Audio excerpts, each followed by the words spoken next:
It's me again. We're ready for math? I'm ready. Are you ready? All right. This is sit down, get yourself comfortable because we are going to do this whole page just about together. Okay? So, and the page that we're doing is page 284. And there's a lot of it that you have to listen to me in order to get the answer. So hopefully you have your listening ears on, get them on, get yourself comfortable, get your pencil, not a pen, a pencil, and we're just going to go ahead and start. But actually, before that, let's review Roman numerals because we haven't done that in a while, and our page starts out with Roman numerals.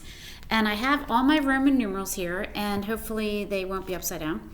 I didn't check before I did this. So, and I have them all out of order, okay, because I want to test you guys. So I want you to say them loudly to whoever you're sitting next to, okay? Shout out the answer, okay? And you already saw that one, so we're going to not do that one. All right, ready? 4. Oh. 3. This is a hard one. 1. Remember what this one is? 50. 8. 2. You can see a little 2 on there. 10. 7. 5. 9. Remember this one? 500.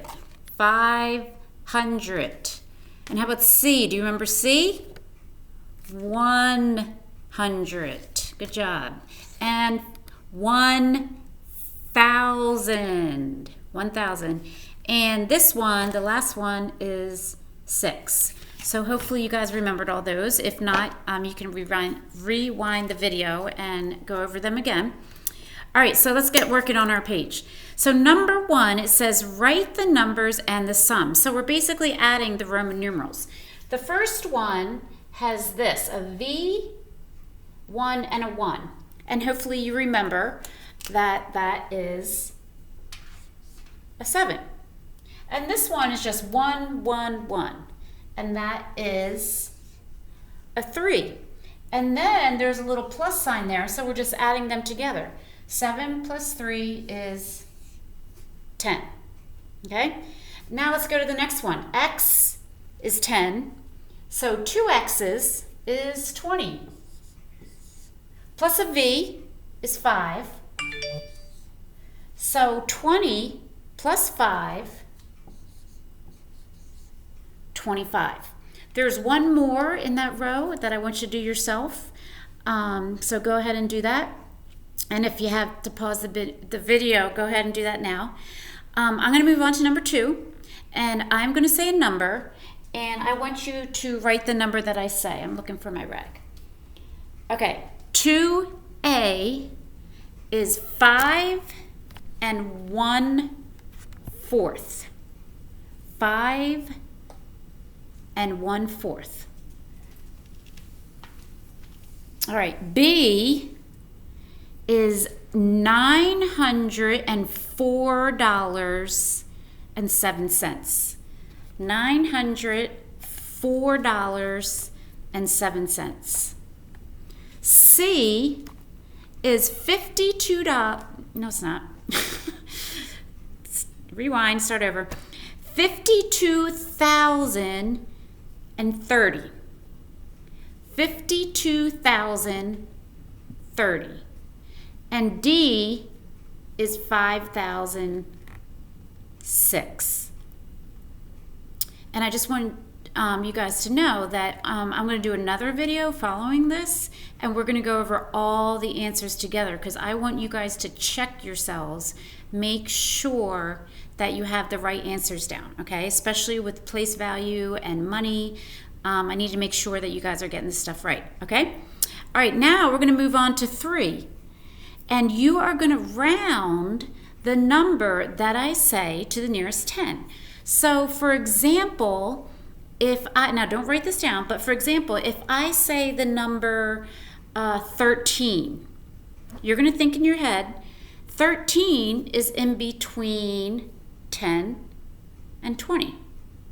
If I'm rounding to the nearest 10, 13 would be rounded to 10. So your answer that you would write down is 10.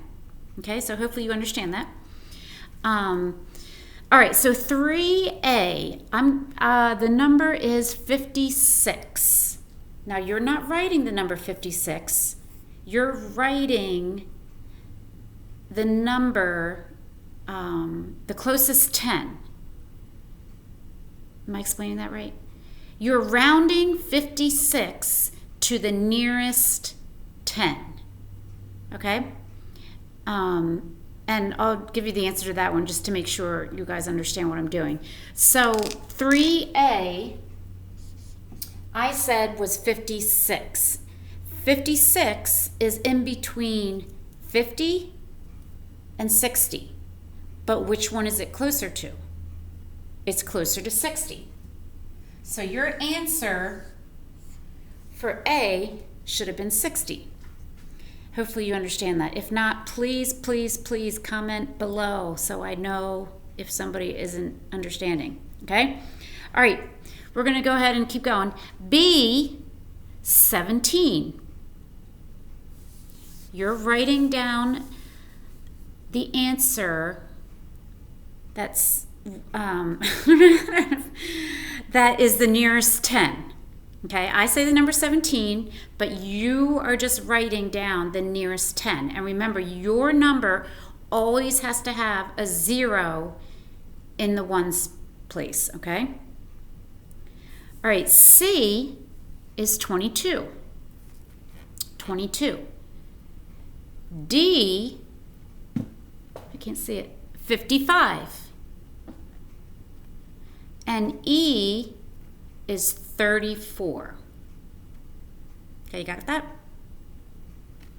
All right, number 4, I'm going to give you a math sentence and you're just going to write down the answer, and this is usually how our test goes. So you will be having a test tomorrow, just so you're familiar with this.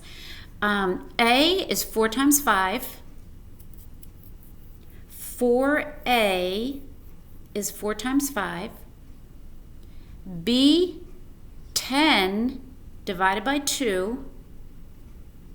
B is 10 divided by 2. C is 30 divided by 5. 30 divided by 5. D is 6 plus 8. 6 plus 8. I can't see these little numbers. E is 4. Whoa, what just happened? My video turned off? Are you back? My video just shut down. That was really weird. Okay, I'm still recording. Sorry about that. Okay, we were on E. 4 plus 3 plus 5. And F, 9 minus 6 plus 4. Okay, and if you didn't get any of that, just pause it and rewind and go back and fill in your answers. For number 5, you are, I'm reading you, this is the listening skills, okay? So I'm reading you the math problem. Show your work in the workspace here. I need to see your work right here, okay? And then you can put your answer in the blank. Okay, here's the story problem. Grandma and Grandpa's camper is 12 feet long. The camper park next to theirs at the campground is 8 feet long. How many feet longer is Grandma and Grandpa's camper than the one next to it? Now, how many feet longer kind of sounds like how many more? And how many more is always what? Hello? Subtraction. Okay? I just gave you a big, huge hint. All right, I'm going to read it quickly one more time. Grandma and Grandpa's camper is 12 feet long. The camper parked next to theirs at the campground is 8 feet long. How many feet longer is Grandma and Grandpa's camper than the one next to it? Show me your work and put the answer down. All right, number 6, you can actually, I want you to go ahead and do that by yourself. That is adding and subtracting, make sure you look to see if it's adding or subtracting, okay, before you start your work. And if it's subtracting, make sure, because you might be borrowing, okay? If the bottom number is bigger than the top number, you need to borrow. Okay, so go ahead and finish number 6. And then when you're done that, play my next video because we're going to go over all the answers on your page together. Okay? All right. I will see you in the next video.